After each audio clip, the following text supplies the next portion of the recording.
Nous avons longtemps cru qu'un homme pouvait, à lui seul, tenir tête à l'Empire.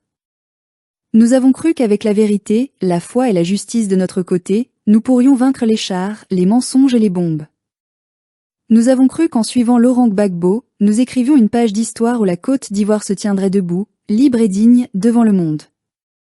Mais aujourd'hui, une question nous brûle les lèvres et nous hante l'esprit. Où sont les alliés du président Gbagbo?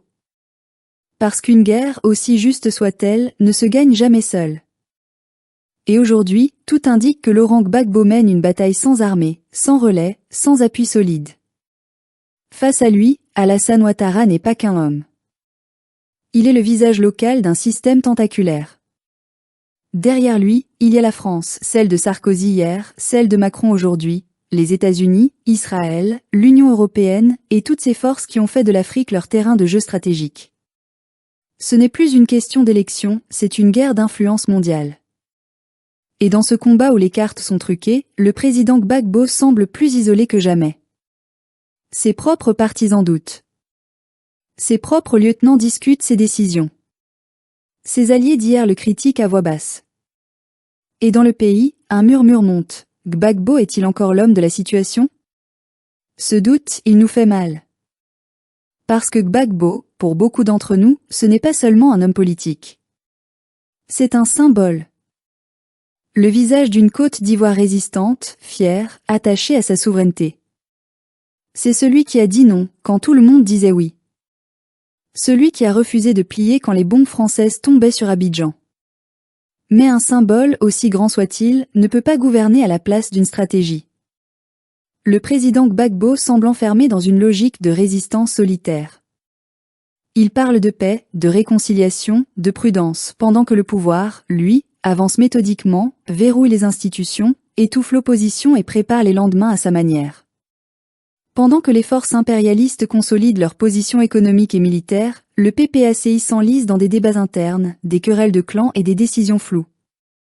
Nous avions besoin d'une vision, nous avons eu des silences. Mais surtout, où sont nos alliés? Les BRICS, que beaucoup voyaient comme la planche de salut du continent, ont montré leurs limites. Le soutien accordé au candidat Aoua Donmelo, au détriment du président Gbagbo, a laissé un goût amer. Non pas parce que Donmelo n'est pas un fils de la maison, mais parce que cette décision a révélé une réalité crue. Même nos alliés stratégiques ne veulent plus miser sur Gbagbo. Le vent du temps ne souffle plus dans sa direction. Alors que le Burkina Faso, le Mali et le Niger tracent leur chemin vers l'émancipation, notre Côte d'Ivoire reste prisonnière du compromis et de la peur. Le pouvoir d'Abidjan se pavane, sûr de son impunité, pendant que l'opposition hésite, se divise et recule. Et nous, peuple de Côte d'Ivoire, nous regardons tout cela avec un mélange d'amertume et de résignation. Mais nous devons le dire, sans haine, sans complaisance, le président Gbagbo a commis une erreur stratégique majeure.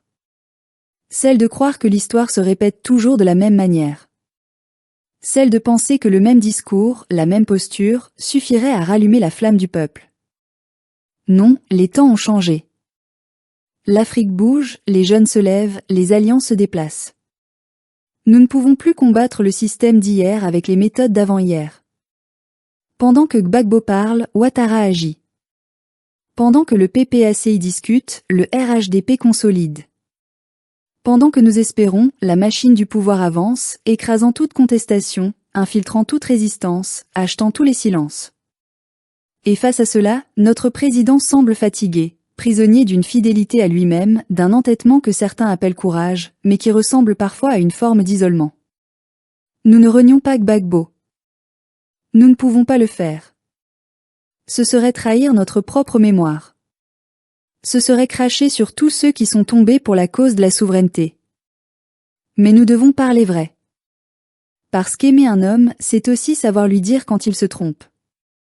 Et aujourd'hui, Gbagbo se trompe en croyant qu'il peut encore combattre seul. Le peuple ivoirien, celui qui l'a porté dans la tourmente, celui qui a résisté aux bombes et aux humiliations, attend un souffle nouveau. Pas un renoncement, mais une renaissance. Un Gbagbo capable de tendre la main à d'autres forces panafricaines, à d'autres générations, à d'autres visions. Parce qu'à ce stade, ce n'est plus seulement une bataille pour le pouvoir, c'est une bataille pour l'avenir même de la nation ivoirienne. Et nous voyons bien le piège qui se referme. le pouvoir d'Abidjan veut isoler le président Gbagbo pour mieux le neutraliser politiquement. Il le pousse à apparaître comme un homme dépassé, sans relais, sans avenir. Pendant ce temps, on prépare la relève du système, un Ouattarabis, un visage plus jeune, mais au service du même ordre occidental. La France regarde, silencieuse. Elle joue le double jeu qu'elle a toujours joué, une main sur le pétrole, une autre sur nos élections. Elle se présente en arbitre alors qu'elle est partie prenante. Et chaque fois que nous croyons à une ouverture, c'est un piège qui se referme. Alors oui, la question se pose, Laurent Gbagbo a-t-il encore un avenir politique ? Peut-il encore incarner la rupture quand il semble prisonnier du passé ? Peut-il encore rallumer la flamme de la souveraineté alors que même ses plus fidèles partisans doutent ? Peut-être que oui. Mais à une condition, qu'il entende la colère du peuple. Qu'il comprenne que l'heure n'est plus au calcul, mais à la reconstruction du mouvement. Qu'il accepte de partager, de déléguer, de transmettre. Que le combat cesse d'être personnel pour redevenir collectif. Parce que nous ne voulons pas d'un autre héros. Nous voulons un avenir. Nous voulons une Côte d'Ivoire libre, souveraine, unie dans sa diversité.